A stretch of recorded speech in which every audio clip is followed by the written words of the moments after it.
Mari kita berdoa untuk merenungkan firman Tuhan. Kami siapkan hati kami. Roh Kudus berbicaralah kepada kami. Katakanlah isi hati Bapa di sorga untuk mendengar firman Tuhan, merenungkan firman Tuhan.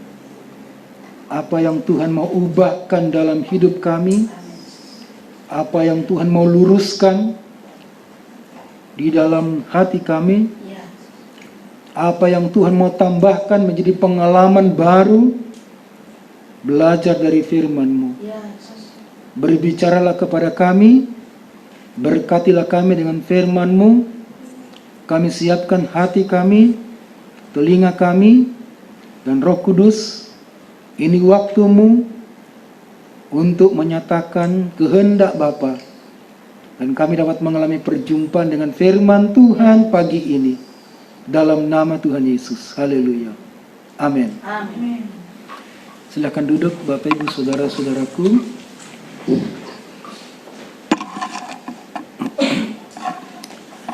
Shalom saudara-saudara. Senang berjumpa dengan Bapak Ibu saudara-saudara pada pagi yang indah ini. Tuhan sudah menolong kita, memberkati kita selama 1 minggu, menjaga kita dengan segala anugerah dan kebaikannya. Nah, kita akan merenungkan firman Tuhan. Kita lanjutkan firman Tuhan di dalam Yohanes pasal 1 ayat 35 sampai dengan 42.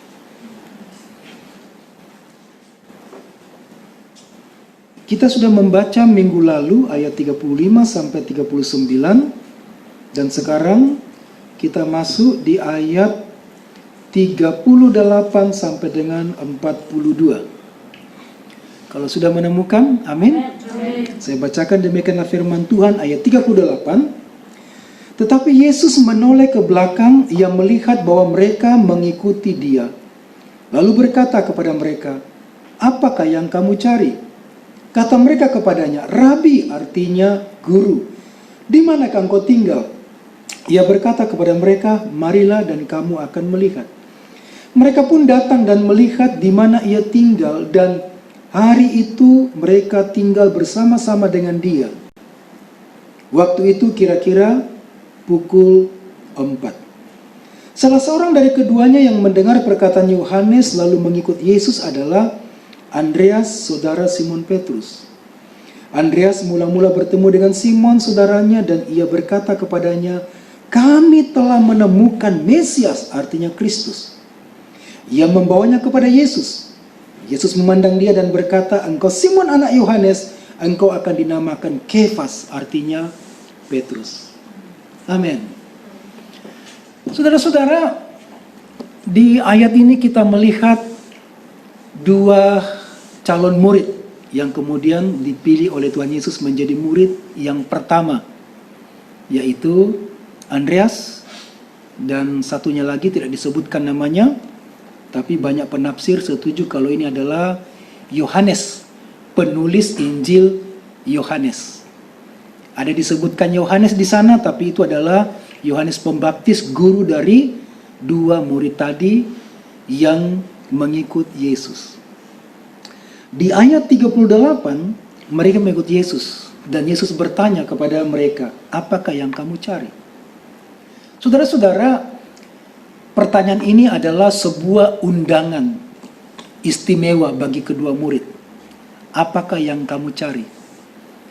Ini adalah pertanyaan istimewa untuk mengetahui motivasi mereka. Apa yang kamu cari? Selama kita jadi Kristen, apa yang kita cari? Dan semoga apa yang kita cari, kita temui. Ada orang masuk Kristen mencari berkat. Ada orang masuk Kristen karena mencari mujizat. Ada orang masuk Kristen karena mencari sahabat. Ada orang masuk Kristen karena mencari jodoh. Mereka menitip kepada saya, "Pak Pendeta, katanya Kristen tidak, orang Kristen kan hampir-hampir tidak bertengkar. apalagi nggak ditinggal sama suaminya. Tolong dong cariin pemuda Kristen yang baik. Ya, saya sudah berusaha yang cari di sini. Ya. Ya. Ya, ada yang nitip begitu ya. Ya. Ada yang masuk Kristen karena ingin mencari juru selamat. Ada yang masuk Kristen karena katanya di Kristen tenang. Semoga yang kita cari kita temukan. Tapi yang kita cari harusnya itulah sebenarnya menjadi kerinduan hati Tuhan. Apa yang kamu cari? Semoga kita menemukan Yesus yang kita cari. Kedua murid ini menjawab, Tuhan atau Rabi, di mana engkau tinggal? Rabi, di mana engkau tinggal? Lalu kemudian Yesus berkata, marilah, ikutlah. Kiranya suara Tuhan Yesus ini kita dengar setiap hari dan berkata, mari, engkau akan melihatnya. Mari engkau akan melihatnya. Yesus begitu terbuka, hatinya terbuka, hidupnya terbuka. Bahkan rumahnya juga terbuka.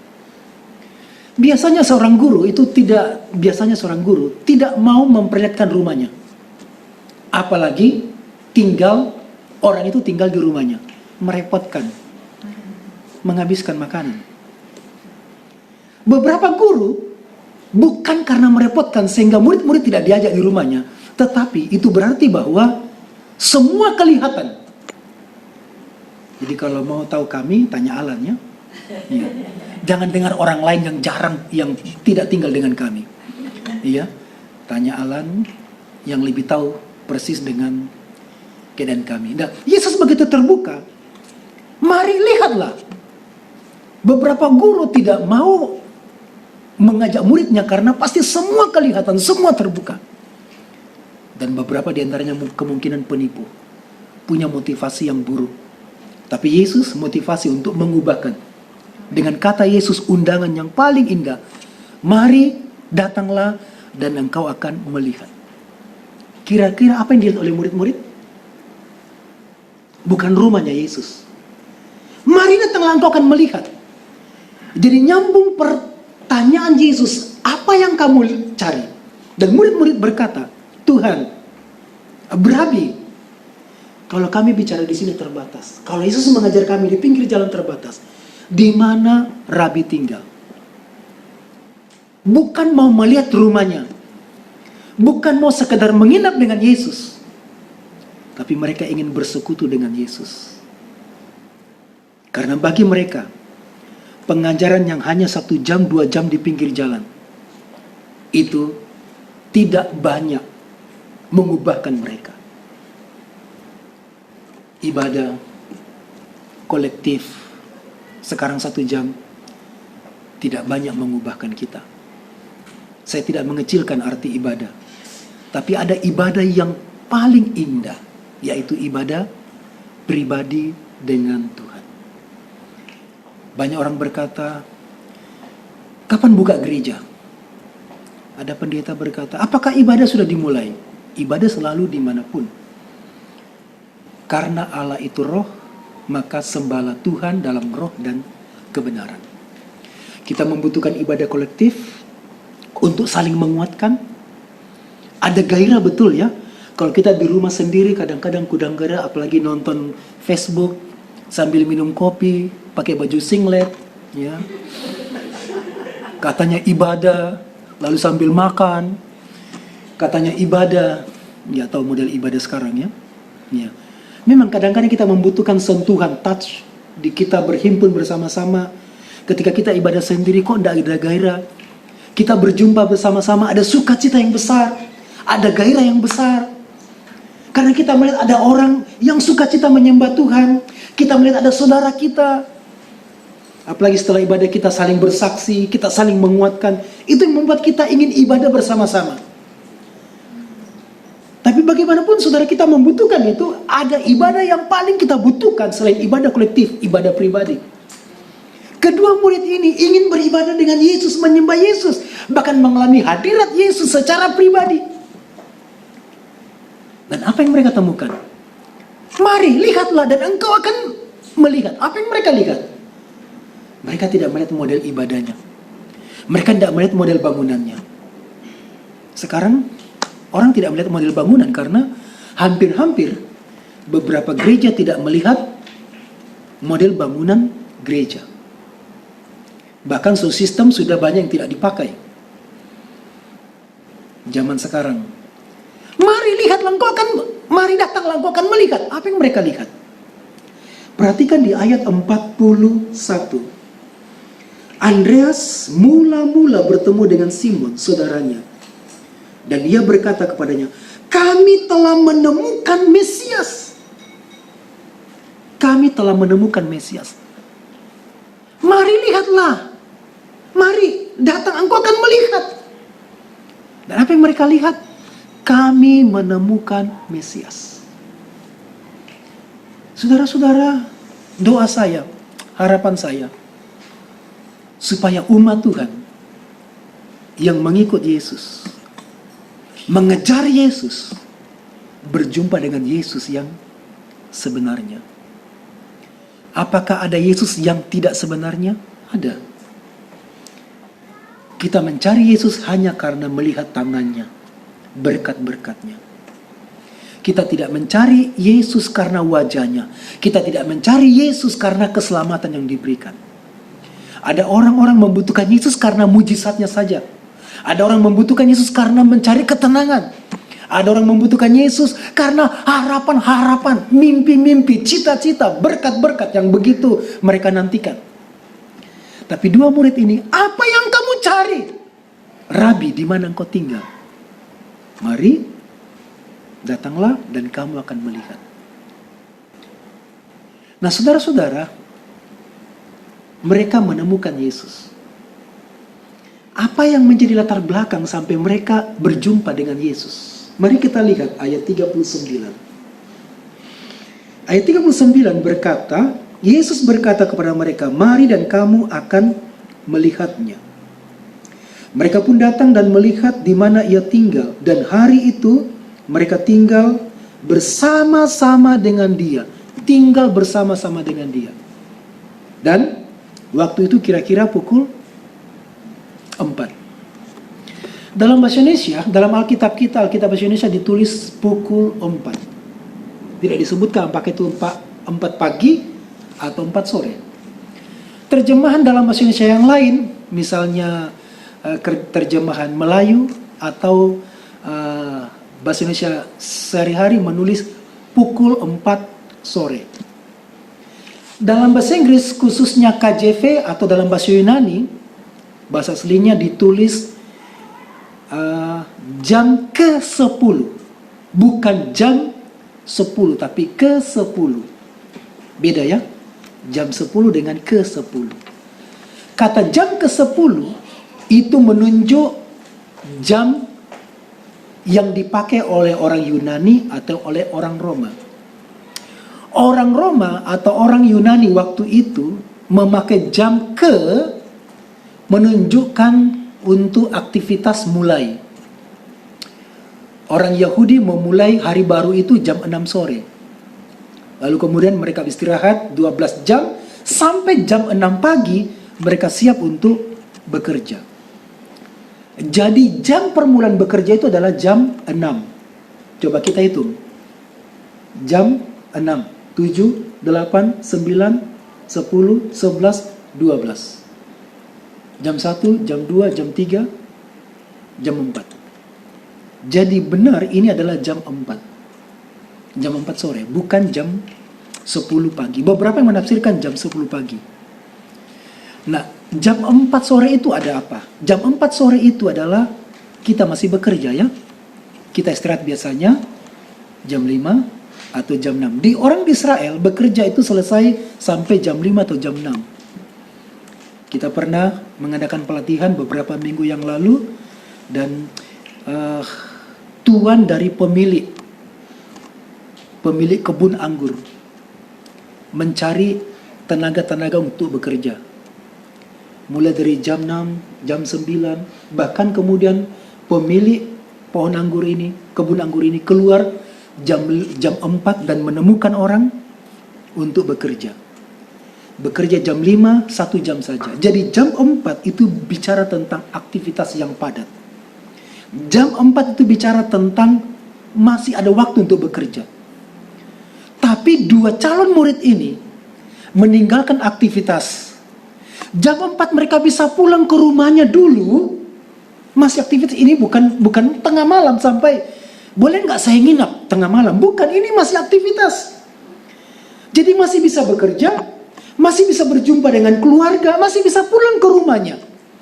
Tapi jam 4 itu mereka membuang semuanya lalu mengikut Yesus. Bukankah mereka masih punya keluarga? Tapi mereka membuang semuanya itu lalu mengikut Yesus. Ada yang menafsirkan bahwa besok itu hari Sabat, berarti tidak kemana-mana.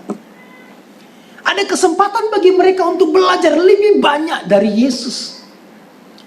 Ada kesempatan untuk menikmati hadirat Tuhan. Ada kesempatan untuk menikmati persekutuan bersama dengan Tuhan hari itu. Dan mereka ingin menikmati persekutuan itu, menikmati hadirat Tuhan. Saudara-saudara, bagian ini mengajarkan kepada kita bahwa kita tidak bisa membuang hari Sabat, hari perjumpaan dengan Tuhan. Di mana hari yang kita khususkan untuk menikmati hadirat Tuhan, menikmati wajah Tuhan. Dan dua murid ini mengajarkan kepada kita bagaimana pentingnya bersekutu. Bukan hanya itu. Ketika Yesus berkata, "Mari datanglah engkau akan melihat." Ini adalah undangan persekutuan. Ini adalah undangan perjumpaan dengan Tuhan. Dan murid-murid berharap mendapatkan sesuatu yang lebih besar ketika mereka tinggal bersama dengan Yesus. Mereka ingin mendapatkan sesuatu yang lebih besar dari apa yang mereka akan dapatkan kalau Yesus mengajar mereka di pinggir jalan atau di kebun. Tapi mereka ingin bersekutu dengan Yesus. Jadi ini berbicara tentang persekutuan yang lebih mendalam dengan Yesus. Persekutuan dengan Yesus yang menghasilkan sebuah penemuan yang besar. Saudara-saudara, Tuhan menginginkan supaya setiap kali kita ibadah, supaya kita menjumpai Tuhan. Kita menemukan Tuhan. Dan undangan Tuhan Yesus, mari datanglah dan engkau akan melihat. Apa yang kita lihat? Kita akan melihat kasih setia Tuhan, kebaikan Tuhan. Seperti para murid, mereka ingin menimbang lebih banyak hikmat, pengetahuan kebajikan, bahkan kemurahan Tuhan, pengajaran dari Yesus. Dan mereka ingin menikmati hadirat Tuhan. Itu sebabnya mereka mengasingkan hari itu untuk berjumpa dengan Yesus. Dan pasti mereka sangat senang. Mereka sangat senang kalau gurunya saja, Yohanes Pembaptis, menuju Yesus dan berkata, "Lihatlah anak domba Allah. Lihatlah anak domba Allah yang menebus dosa dunia." Mereka mendengar perkataan gurunya, lalu kemudian mengikut Yesus. Dan dia ingin mendapatkan lebih dari apa yang mereka dapatkan dari Yohanes Pembaptis.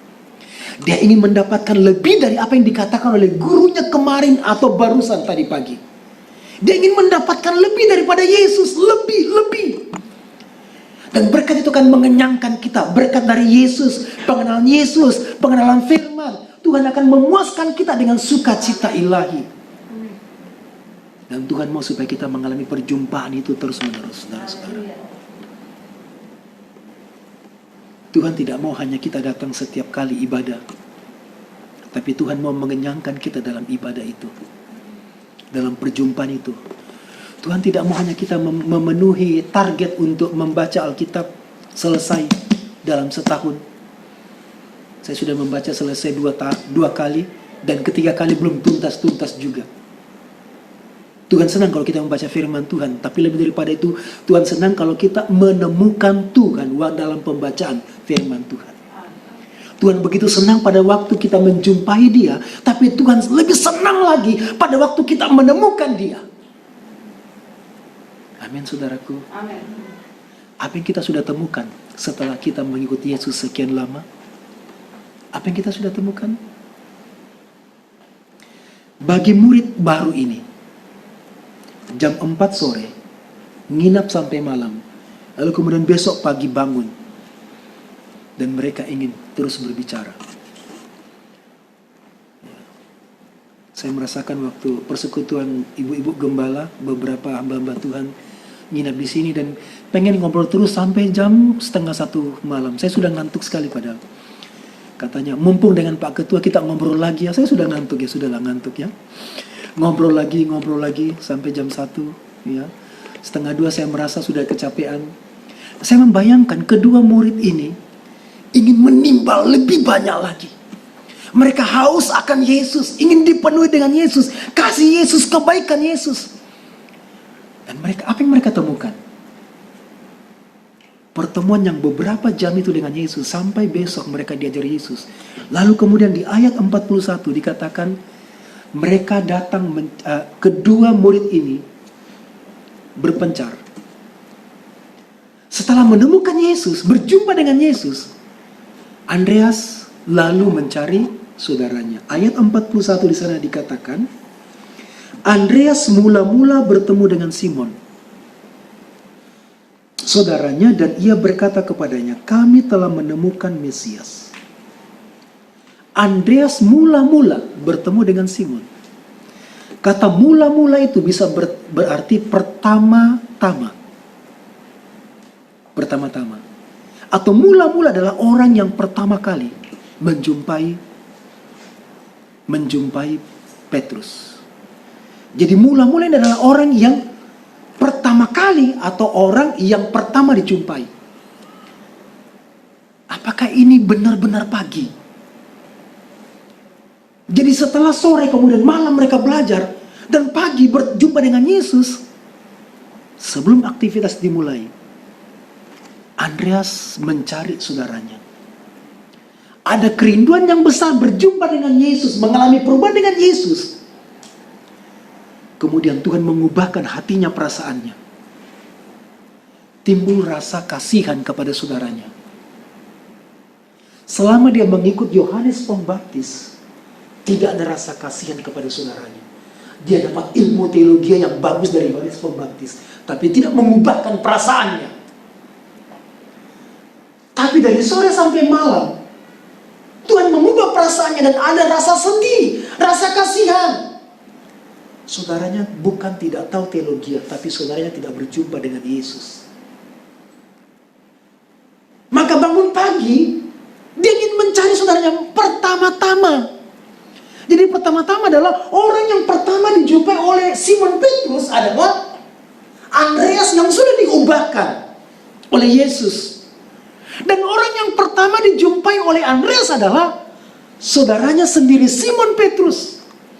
Ada rasa sedih dan kasihan kepada saudaranya, dia terhilang.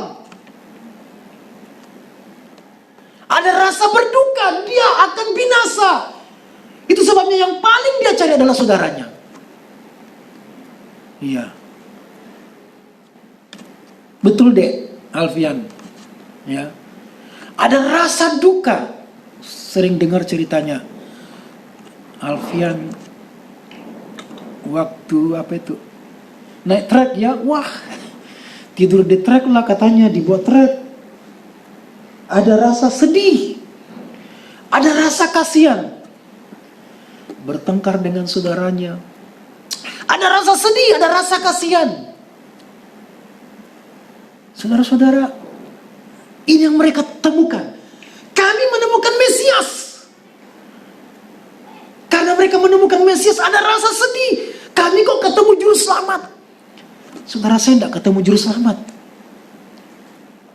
Perasaan yang sudah diubahkan. Perasaan yang diubahkan oleh Yesus bukan hanya perasaan karena kita senang sukacita dapat keselamatan. Tapi perasaan yang diubahkan Yesus adalah perasaan di mana kita mengasihi orang yang tidak diselamatkan. Orang yang binasa. Kami telah menemukan Mesias. Perhatikan frasa ini penting sekali. Yang pertama, kami.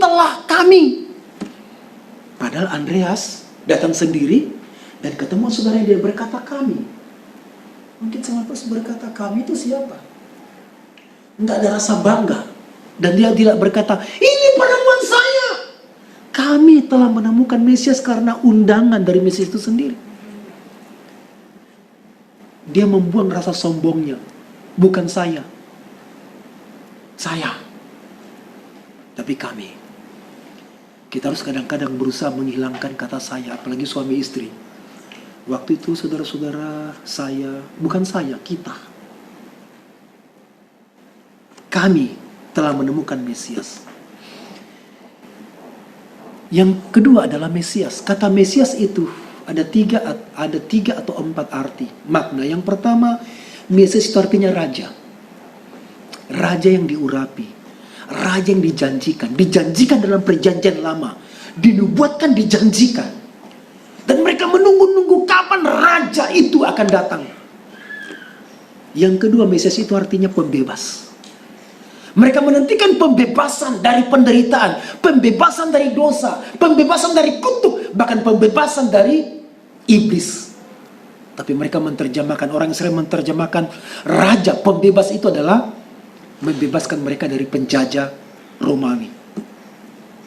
Dan mereka menemukan Mesias yang membebaskan mereka dari penjajahan kuasa iblis, kutuk, dosa. Dan yang ketiga, Mesias itu artinya juru selamat. Yesus akan datang bukan yang membebaskan dari kutuk, dari dosa, bahkan dari penyakit, dari penderitaan. Dia akan menyelamatkan kita, memberi hidup kekal. Dan yang keempat, Mesias itu pasti artinya anak Allah. Pak Pepet sudah bicara waktu berapa? 2 minggu yang lalu, 3 minggu yang lalu tentang Mesias. Kata Simon Petrus. Simon Petrus pun akhirnya menemukan siapa Yesus. Yesus bertanya kepada murid-muridnya, menurut orang siapakah aku? Pertanyaan kedua, menurut kamu yang 12 orang siapakah aku? Petrus angkat tangan dan berkata, engkau adalah Mesias, anak Allah yang hidup. Dia pun menemukan Mesias. Perjumpaan Andreas dengan saudaranya, sahabatnya Yohanes melahirkan penemuan yang besar. Yesus adalah Mesias. Dan itu mengubahkan hidupnya. Itu membuat dia sedih, dia bergumul. Dan bangun pagi, orang yang dijumpai pertama kali adalah saudaranya Simon Petrus. Saudara, siapa? Saudara tahu Simon Petrus? Namanya di sini bukan Simon Petrus kan? Bukan, namanya adalah?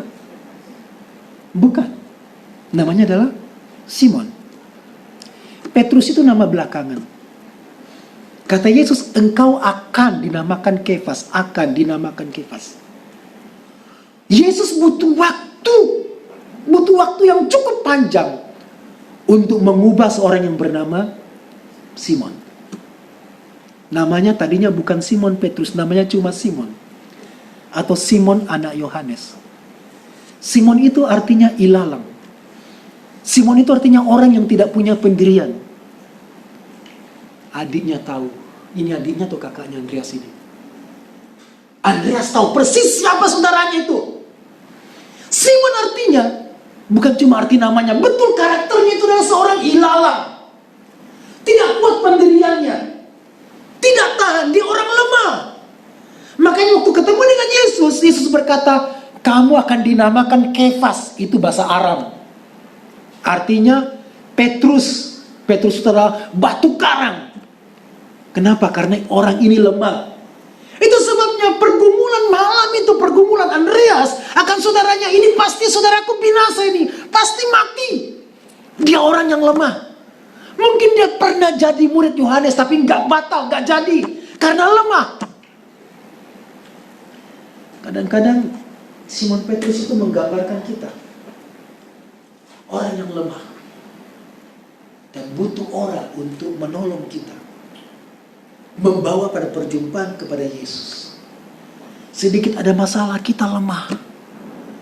Sedikit ada persoalan, kita marah. Kita meninggalkan Tuhan. Makanya Yesus kasih nama baru, akan. Kapan itu? Matius pasal 16. Namamu bukan lagi Simon, tapi namamu Petrus. Namamu Petrus, karena aku sudah menemukanmu sebagai memiliki pendirian yang kuat. Tuhan ingin juga mengubahkan kita menjadi seorang Kefas.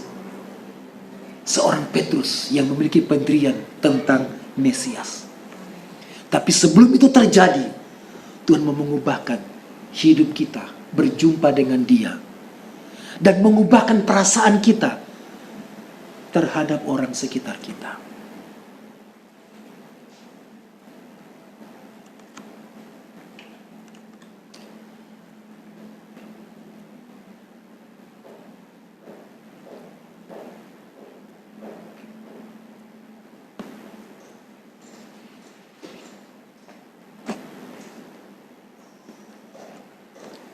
Kita berdoa.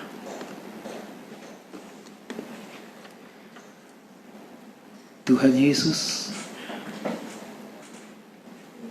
ubahkanlah kami seperti Tuhan mengubah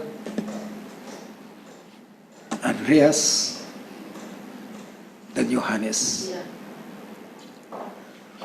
Ubahkan kami untuk melihat Tuhan. Amin.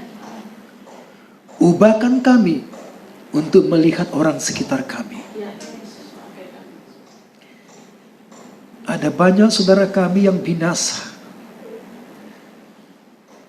tanpa pengharapan, tanpa Tuhan. Ada banyak orang yang kehilangan pengharapan mereka.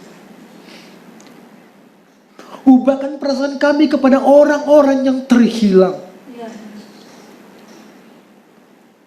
Ada banyak orang yang mati tanpa mengenal Yesus Juru Selamat.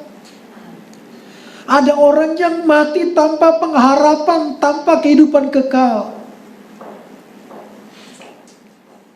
Dan kami menikmati Mesias, Anak Allah yang hidup. Tuhan, beri di hati kami rasa belas kasihan kepada orang lain. Beri di hati kami perasaan sedih, iba kepada mereka yang binasa tanpa hidup kekal.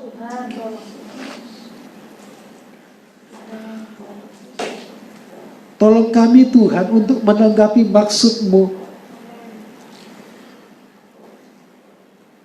Kami sudah melihat-Mu, Yesus Juru Selamat kami, Yesus Raja Penebus kami, Yesus Pembebas kami, Yesus Tuhan.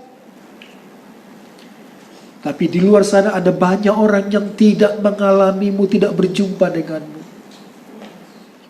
Bawa kami Tuhan seperti Engkau mengundang Andreas dan Yohanes mengalami-Mu dalam persekutuan yang indah dengan-Mu.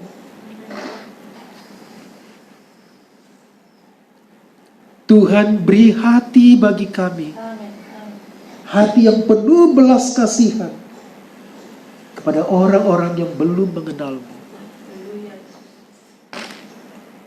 Terima kasih Allah yang hidup.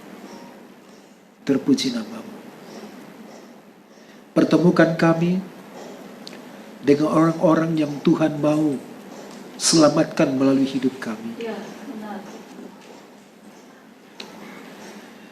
Mari kita bangkit berdiri saudara-saudara. Kita angkat pujian. Berikanku hati seperti hati-Mu. Kita minta hati yang penuh belas kasihan.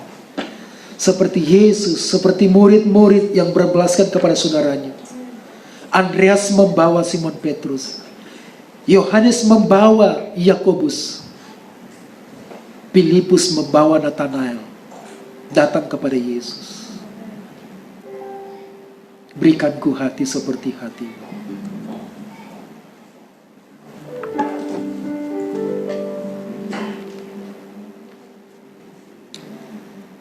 Tuhan, ubahkan hati kami.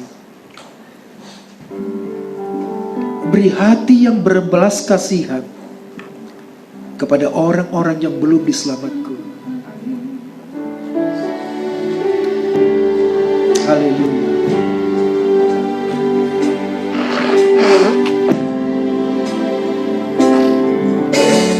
Berikanku hati seperti hati-Mu yang penuh dengan belas kasihan.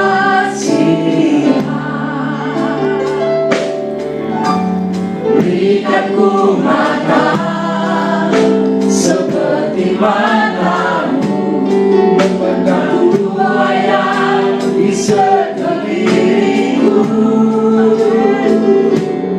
Berikanku tanganmu untuk melakukan tugasku.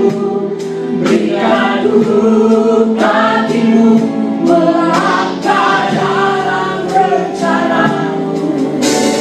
Berikanku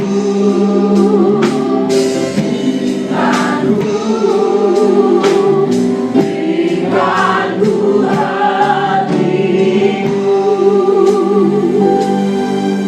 Biarlah hatimu Tuhan, Engkau taruh di hati kami, menjadi hatimu.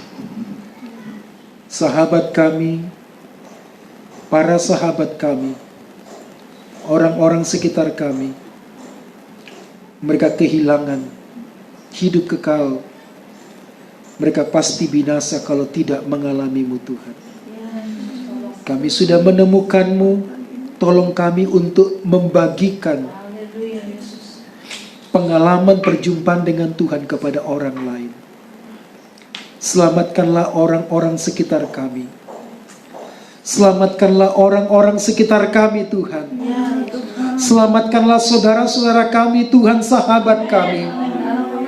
Tuhan taruh di hati kami berbelas kasihan, mendoakan mereka, memperjuangkan mereka Tuhan, membawa mereka di hadirat-Mu. Dan pertemukan kami dengan waktu yang khusus istimewa. Dan Roh menuntun kami untuk menyampaikan kebenaran apa yang kami sudah temukan di dalam Yesus Mesias, Tuhan Juru Selamat, Anak Allah yang hidup, pembebas dan Raja kami. Mereka membutuhkan-Mu Tuhan. Selamatkanlah. Berkatilah Tuhan para pemberita-pemberita Injil. Berkatilah umat-Mu di mana saja, gereja-Mu yang memberitakan firman keselamatan, firman kebenaran. Tuhan, berkatilah setiap kesaksian mereka untuk membawa orang-orang datang kepadamu. Berkatilah pulau kami Tuhan, bangsa kami ini. Tuhan, berkati pulau ini dengan damai sejahtera. Lebih daripada itu, berkati dengan berkat-berkat ilahi, berkat-berkat kehidupan, berkat-berkat keselamatan. Tuhan, tolong bangkitkan pulau ini Tuhan, yang mengalami kesulitan, keterbatasan karena COVID. Bahkan seluruh bangsa kami, seluruh dunia. Tuhan, tolong pemerintah kami untuk menangani COVID-19 ini. Berkati setiap usaha-usaha pemerintah. Dan lebih daripada itu, seluruh warga masyarakat Indonesia bersatu padu Tuhan untuk melawan COVID-19, menangani Tuhan, supaya dipulihkanlah bangsa kami. Bukan hanya kesehatan, tetapi juga berkat-berkat rohani, berkat-berkat keselamatan bagi seluruh bangsa kami, setiap suku-suku bangsa. Tuhan, selamatkanlah, berkatilah pemerintah kami Tuhan, presiden, wakil presiden, dan juga kabinet, menteri.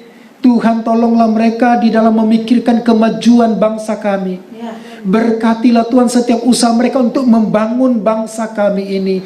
Kawali Tuhan, jauhkan kiranya dari kekacauan, dari orang-orang jahat, berpikiran jahat yang merongrong pemerintahan dengan segala penghinaan-penghinaan. Tuhan, tolonglah Bapa bangsa kami ini, pemerintah kami. Kami berdoa Tuhan untuk gereja yang mengalami kesulitan di mana saja, yang mengalami masalah oleh karena bencana alam. Tuhan, jagai mereka, berkati mereka Tuhan, tolong mereka Tuhan. Dan kami juga berdoa untuk setiap pemerintah lokal di mana daerah-daerah bencana terjadi. Berkatilah Tuhan. Apakah itu longsor, banjir, ataupun gempa, Tuhan tolonglah setiap tempat, setiap daerah-daerah ini. Tuhan, berkatilah pemerintah setempat untuk menangani dan untuk menolong masyarakat yang mengalami kesulitan. Kami juga berdoa supaya kiranya karya keselamatan-Mu terjadi di tengah-tengah kesulitan ini.